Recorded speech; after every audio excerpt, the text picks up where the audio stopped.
In the kingdom of Avalora, life was peaceful. The people loved their king and queen, for they were fair and wise rulers.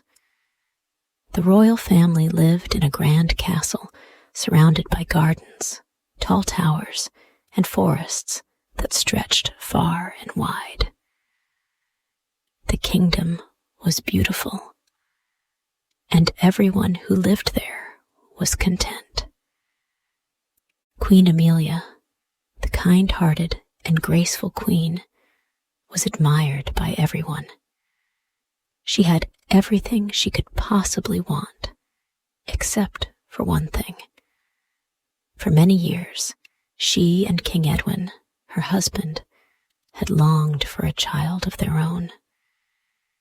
They had hoped for a son or daughter to share their love with, someone to carry on their legacy. But despite all their wishes, Queen Amelia could not have children.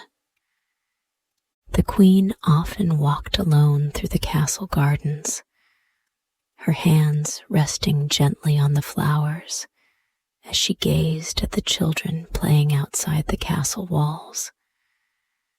The laughter of the children made her heart swell with longing. She wanted nothing more than to hold a child of her own, to see them smile, to hear them call her mother. But despite her yearning, it seemed impossible. King Edwin, seeing his wife's sadness, felt a deep sense of helplessness. He had everything: power, wealth, and respect. But his heart ached because his beloved queen could not experience the joy of motherhood. After much thought, King Edwin came up with an idea. One evening, he sat down beside Queen Amelia, took her hand, and said softly, "Amelia, what if we adopted a child? There are many children who need a home, a family to love them." At first, the queen hesitated. She was unsure if she could love a child who was not her own. Could she truly feel the same bond as if the child were born from her? But the more she thought about it, the more she realized that adopting a child would bring her the happiness she so desperately wanted. Perhaps we can," she said quietly, a small glimmer of hope appearing in her eyes. Not long after their conversation, a kind-hearted woman from the village arrived at the castle with a young girl named Zara. The child had lost her parents at a very young age and had been raised by the villagers, but they could no longer provide for her. The woman had heard about the queen's desire to adopt and brought Zara to the castle, hoping the royal family would take her in. When Queen Amelia first laid eyes on Zara, she knew immediately that the little girl was meant to be part of their family. Zara had soft brown hair, big, curious eyes, and a gentle smile. Though she was quiet and shy, there was something about her that made the queen's heart flutter. She was perfect. King Edwin, too, saw the beauty in Zara's spirit. He agreed with the queen's decision. They would adopt her and give her the love she needed. The royal family's hearts swelled with happiness as they welcomed Zara into their home. The little girl quickly became a part of the royal family, and Queen Amelia treated her as though she were her own daughter. Princess Zara grew up in the castle alongside Prince Noah, the Queen and King's biological son. Noah, though a little older than Zara, took on the role of her protector and best friend. The two played together every day, their laughter filling the halls of the castle. As they spent more time together, the bond between them grew stronger. The royal family was complete, and the kingdom saw the joy and love that now filled the royal household. The peaceful days in the kingdom did not last forever. After many years of happiness, Queen Amelia began to feel unwell. It started as a slight cough and tiredness, but over time, it became worse. The royal doctors were called to examine her, but no one could figure out what was wrong. Zara noticed how much her mother's condition worsened. The queen, who had once been so full of life and energy, now seemed frail and weak. She could no longer walk as easily through the gardens or enjoy her daily activities. Zara's heart ached as she watched her mother struggle. One evening, as Queen Amelia rested in her chambers, Zara sat by her side, holding her hand. The queen smiled at her and said softly, "Zara, my dear, I wish I could see you grow into the wonderful woman I know you will be. I wish I could stay with you always." Zara's eyes filled with tears. "You will, Mother," she said, her voice trembling. "You'll always be with me." But the queen knew her time was running out. She had lived a full life, and now it was her time to rest. She kissed Zara's forehead and whispered, "Take care of your brother. Take care of each other." The next day, Queen Amelia passed away quietly in her sleep. The castle fell into a deep silence, and the royal family mourned the loss of their beloved queen. King Edwin was heartbroken. His wife, the woman he had loved for so many years, was gone. Prince Noah, too, grieved for his mother. And Zara, though still young, could not understand the pain she felt in her heart. Life in the castle was never the same. The warmth that had filled the halls seemed to disappear, leaving a cold emptiness behind. After some time, King Edwin, still grieving, met a woman named Geraldine. She was from a neighboring kingdom and had heard of King Edwin's loss. Geraldine was beautiful, with dark hair that cascaded down her back like a waterfall, and eyes that sparkled with charm. She seemed kind at first, offering words of comfort and support to the king. King Edwin, still heartbroken, found solace in her presence. He believed that Geraldine could help him heal, and after some months, they were married. Geraldine moved into the castle, and for a time, it seemed as if the king's pain was easing. But as the days went on, Geraldine's true nature began to show. Though she was sweet and polite to King Edwin, she was cold toward Princess Zara. Geraldine often gave Zara the hardest chores and never praised her for her hard work, she was distant and unkind, and Zara could feel the chill in the air whenever she was around. Zara tried to remain patient, just as Nurse Gwen, the royal nurse, had always taught her. Nurse Gwen had cared for both Zara and Prince Noah since they were children, and she had always been a kind and loving presence in their lives. Gwen warned Zara to be strong, to remain kind despite the coldness around her. But every day, it became harder for Zara to stay patient.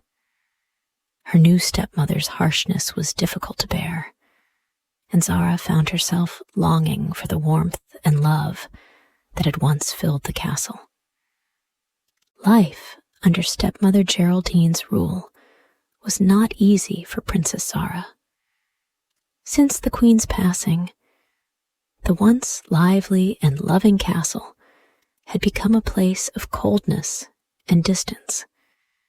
Geraldine, though beautiful and elegant, was a hard woman, especially toward Zara. Each day, Geraldine gave Zara difficult tasks: cleaning, scrubbing, and organizing. No matter how well Zara did them, Geraldine never showed any kindness. She would never offer a kind word or a smile, only cold commands. Even the servants in the castle began to notice how harsh the new queen was toward Zara, and they felt sympathy for the young princess.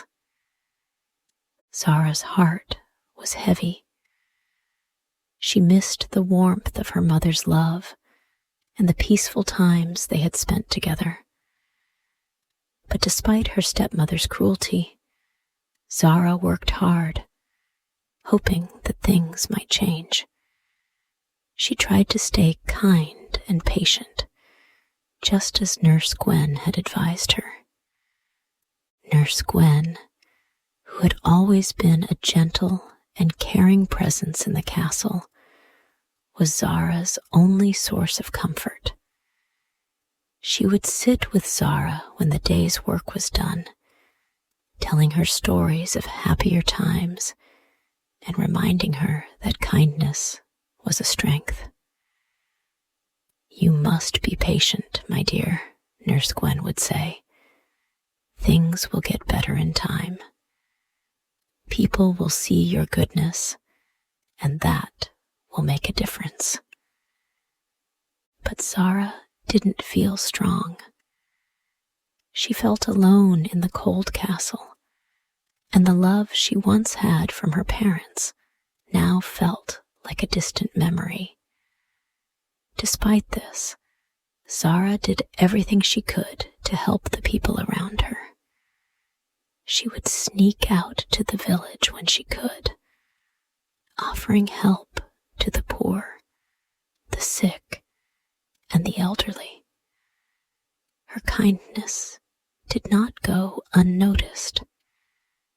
The villagers began to speak of her, admiring her grace and the way she treated everyone with respect, no matter their station. They called her the kind princess, and though she was treated cruelly by her stepmother, Zara knew that her efforts were making a difference in the world outside the castle walls. Despite the hardships she faced in the castle, Princess Zara found solace in the people of the village. Whenever she could, she would sneak away from the palace and wander the streets, offering help where she could. She would visit the bakery, bringing food to the poor. She would care for the sick in the small clinic and even help the children with their lessons, teaching them how to read and write. The villagers loved her, not because she was a princess, but because of her kind heart and willingness to help others. They could see that she was different from her stepmother. Where Geraldine was cold and distant, Zara was warm and caring. One day, while walking through the market, Zara met an old woman who had fallen and hurt her leg. Without a second thought, Zara knelt beside her and helped her to her feet. The old woman smiled at Zara and said, "You are a true gem, my dear.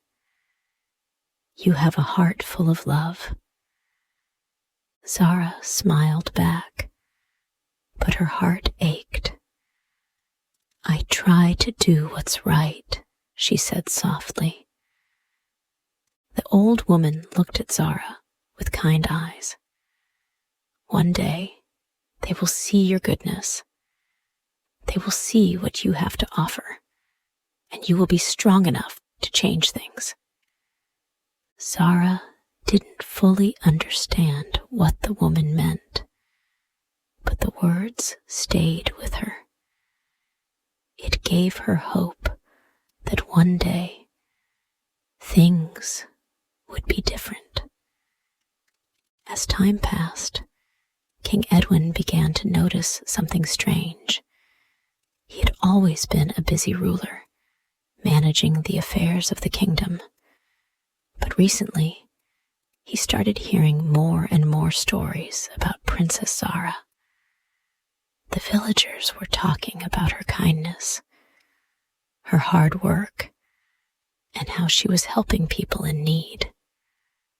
One day, while walking through the village, King Edwin overheard a group of villagers talking excitedly about Princess Zara. "She's the only one who cares about us," one man said. "She brings food to the sick and helps the children with their lessons. She's more of a queen than Geraldine ever was."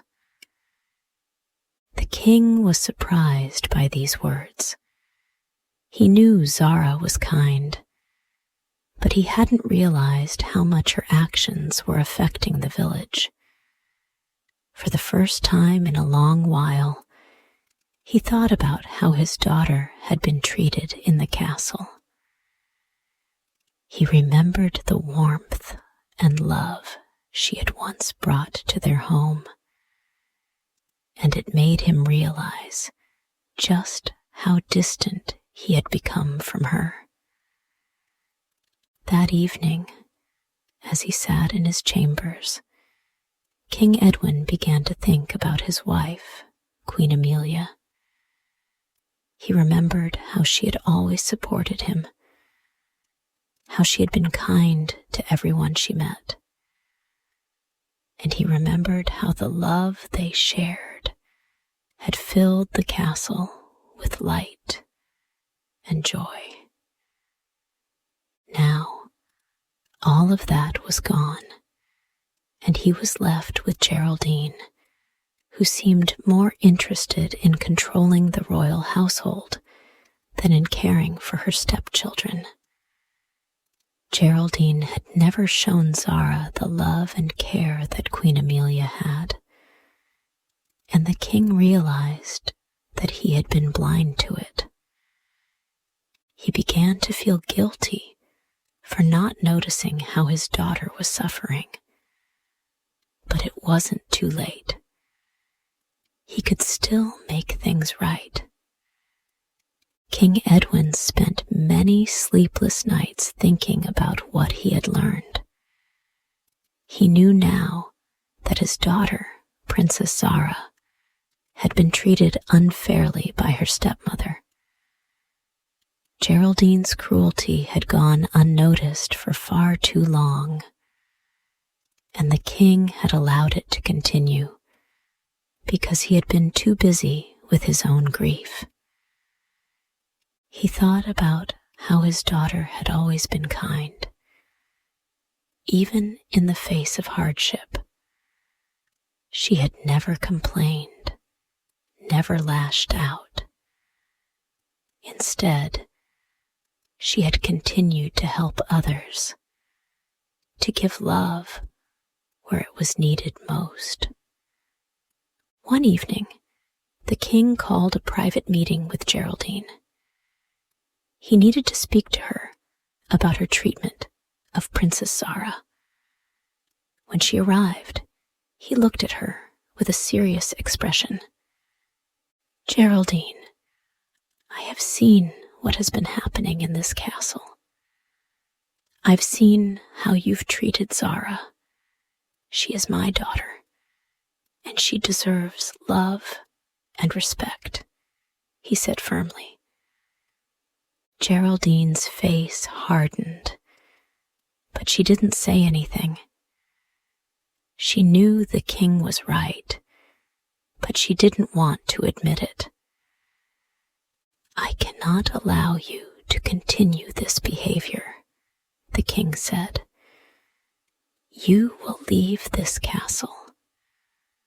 I will not have you treat my daughter this way anymore." Geraldine's eyes narrowed, but she said nothing. Without another word, she turned and left the room, never to return. Now, from this point, the story will be continued in the next part.